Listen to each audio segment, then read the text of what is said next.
Hey Ironman, welcome back. It's good to be back with you again here at the Grove. Hopefully you had a good spring break like we did and are ready to get back into it. We're getting ready to start a new series this week. It's going to be a 6-week series, which is going to lead us up to Man Camp. And the series is titled Jesus Is. And it's a book that's written by Judas Smiths. I had the opportunity to see Judas Smiths. He's a pastor from Seattle or somewhere up northwest. And I had a chance to see him speak at a Christian conference at some Mariners church, I think it was, in Southern California. We went there as a staff and got to see a lot of top speakers from around the country. And he really made an impression on me. He's a young guy with a ton of energy and a lot of insight. And he's a great writer. I love the way he writes. Just a normal guy writing his insights about the Bible and specifically about Jesus in this study. So this study is going to lead us up to our men's retreat, which we call Man Camp. And that's going to be April 29th through May the 2nd. So please get online, go to our Grove website, www.thegroveaz.org/men's. You can register on there. It's $175, which is very cheap considering everything that you're going to get out of it. Food, it includes a t-shirt. You'll share a room with another guy in a hotel room. We stay right on the beach. It's super fun. All of our sessions are right there, right by the sand. We're going to have a great speaker. We're going to have good music. And all day on the Saturday that we're down there is going to be a service day. We're going to be out in the community, partnering with Ocean View Ministries, doing construction work or painting or drywalling or whatever it is that they have for us at some of these projects that they partner with. So I hope you can make it. Last year we had about 85 guys that went down, so it was a great turnout. I got a feeling it might be a little bit less this year, but maybe not. Maybe we'll jump that. I know everybody's ready to get out and get moving again. I know Mexico is opening up for tourists again. They're ready for us to come back down there. So I hope you make plans to do that. But today's session, we're looking at, it's Jesus Is, and it's a blank. And each section that we're going to go through describes Jesus. And the very first one, and I think he wanted to do this right away, is that Jesus is a friend of sinners. Well, who are sinners? Well, that's all of us. You know, we're all sinners. So Jesus is a friend to everybody. And the author's, this Judas Smith guy's great, and the way he just gets right down to the core of things. He says, let's be honest, most of us like to look down on other people. Most of us think that we're mostly good, and the people that we're looking down on are mostly bad.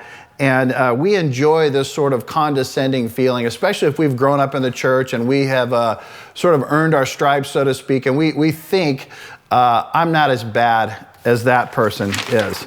But the problem is that, you know, with this badness scale or goodness scale, however you want to do it, we start off with statements like this. If God can save so-and-so, that implies that there's sort of this rating system for sin.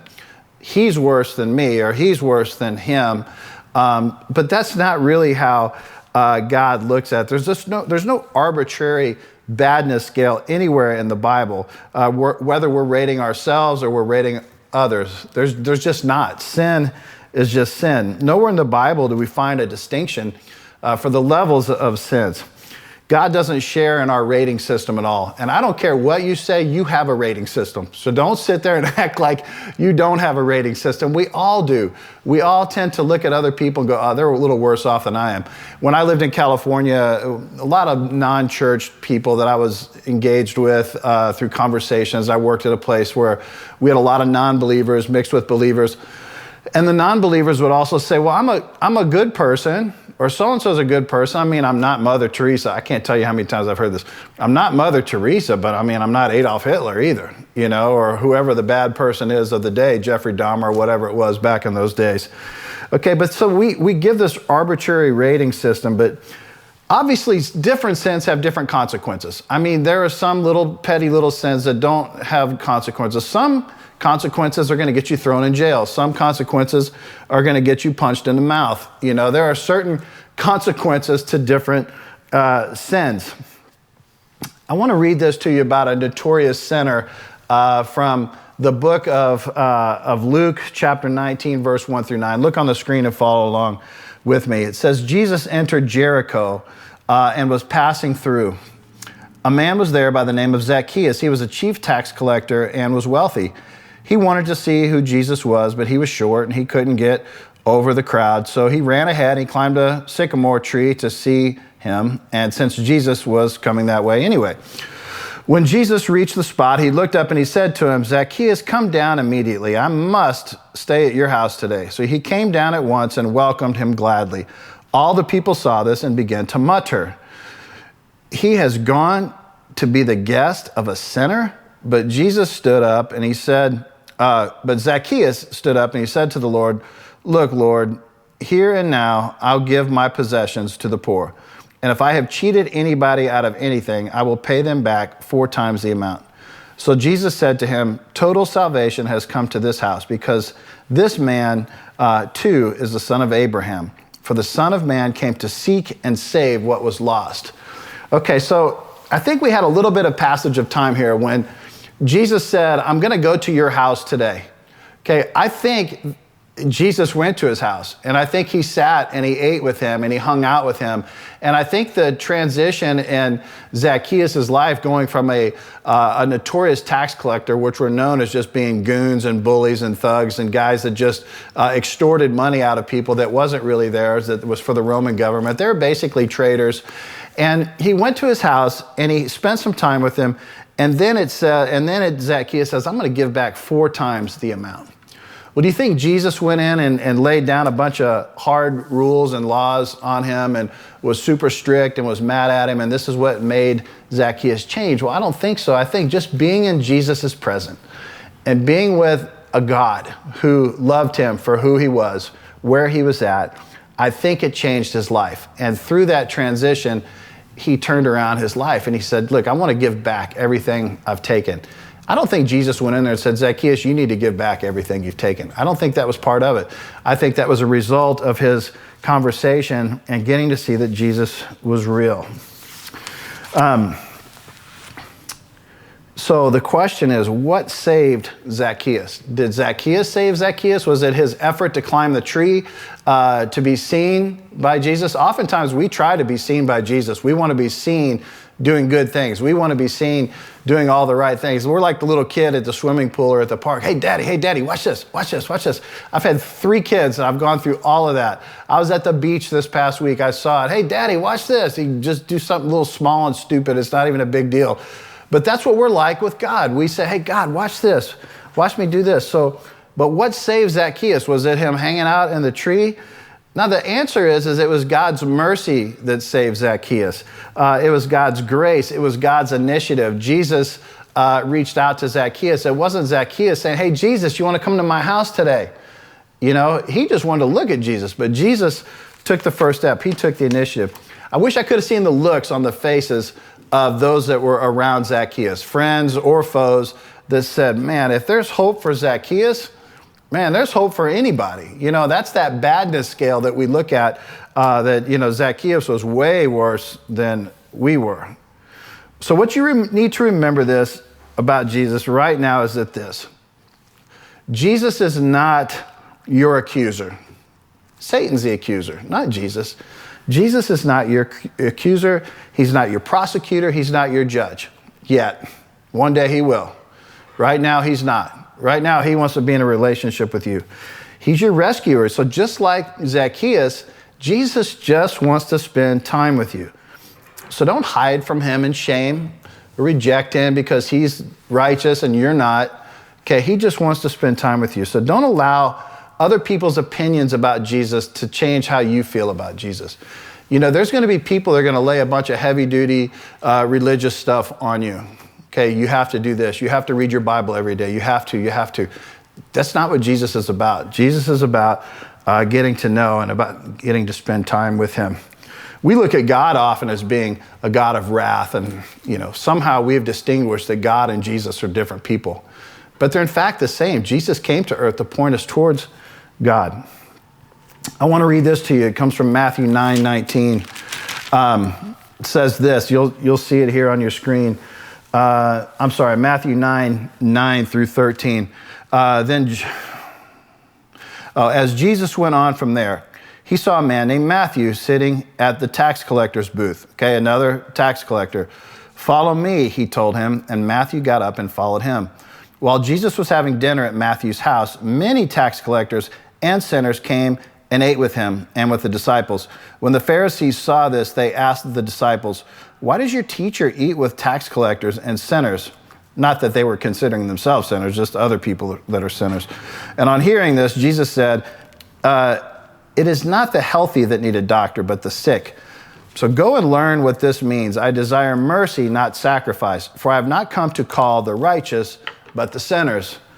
Okay, so I want you to think about this. When Jesus said healthy people don't need a doctor, sick people do, he's basically telling you there's two types of people that are in this world. There are those who think they're righteous, and there are those who know that they're sinners. You're going to fall into one of those two categories. Okay, now there might be a little bit of gray area in between, but you're going to either think you got it all together, or you're going to know that you're nothing without Jesus. It's got to be one or the other. So he lumps all of humanity into these two groups. We either pretend we need him, or we acknowledge that we don't need him. Okay, but it takes courage and humility to do this and to recognize that you need him. And it takes humility to say, I'm the same sinner as that drug dealer on the street. I'm the same sinner as that prostitute down the street. When we see Pharisees in the Bible, they're usually doing one thing. And what is that? They're pointing out the sins of other people, right? It's part of their daily routine. The author here says they made careers out of ridiculing broken souls. That's all they did. And all of this in the name of hating sins, but really the Pharisees were just hating people. They would act like that, but sometimes we do the same thing. We say, hate the sin, love the sinner, kind of thing. But we often blur those lines and we start hating people because of their sin. And the worst thing of all was that their aloofness from the sinners is what they thought made them holy. So they thought they were becoming holy by, in their mind, and being outspoken, comparing themselves to those that were worse than them, which is the same thing that we do oftentimes, right? With that scale, that badness or goodness scale. And they assumed that when the Messiah came, he was going to be like them. They thought he was going to come and be all judgy and be pointing out sins of everybody. And boy, were they wrong. Jesus made a habit of seeking out sinners, befriending sinners, having meals with sinners. Now, I have to ask myself, and maybe you have to ask yourself the same thing, why do we assume that we're on the top of this food chain? Why do we think we're here and everybody else is here? We need to take an honest look at ourselves. Maybe we feel like there's a difference between messing up and being accused of murder, okay?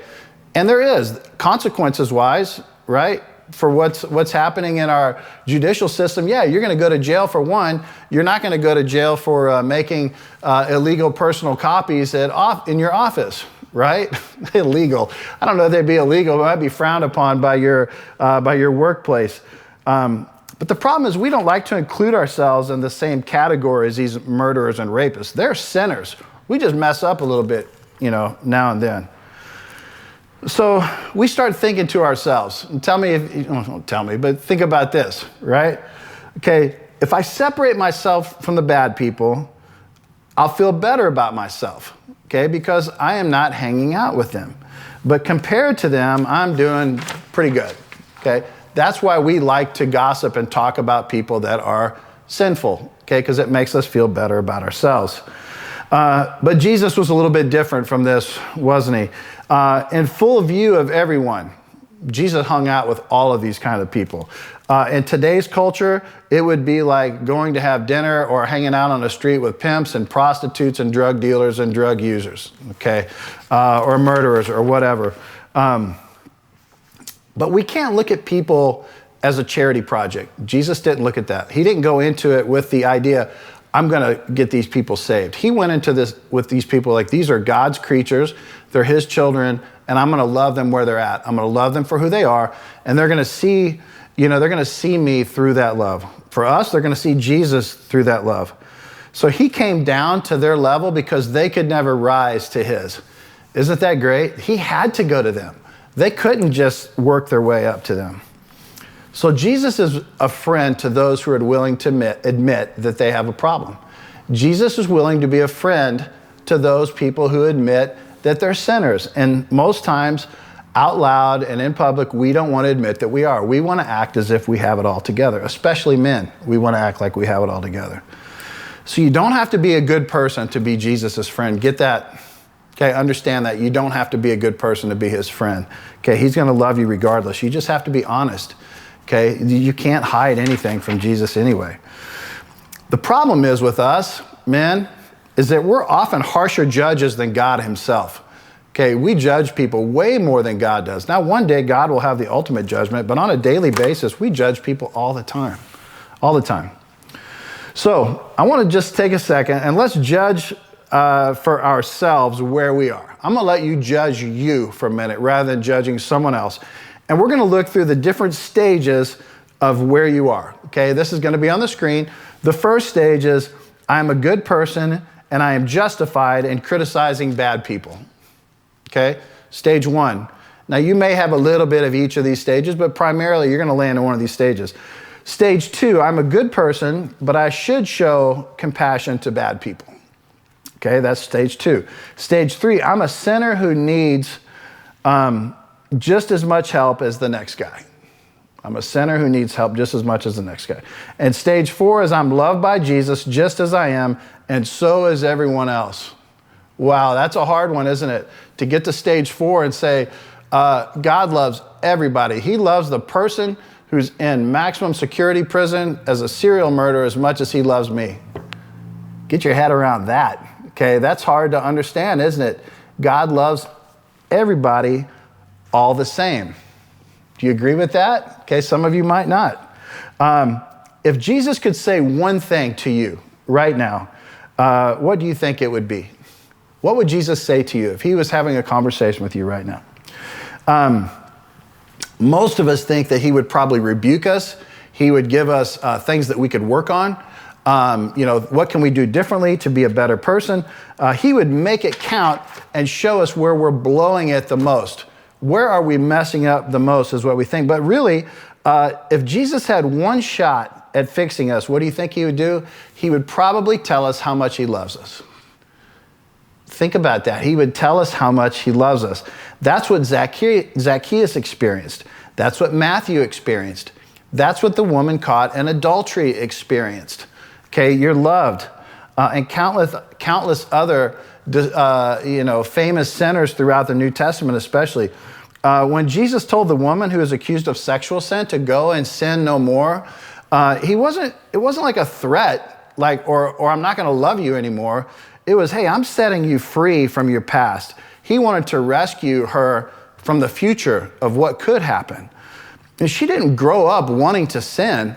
I mean, none of us do. She didn't grow up saying, little Susie, what do you want to be when you grow up? Oh, I want to be a prostitute.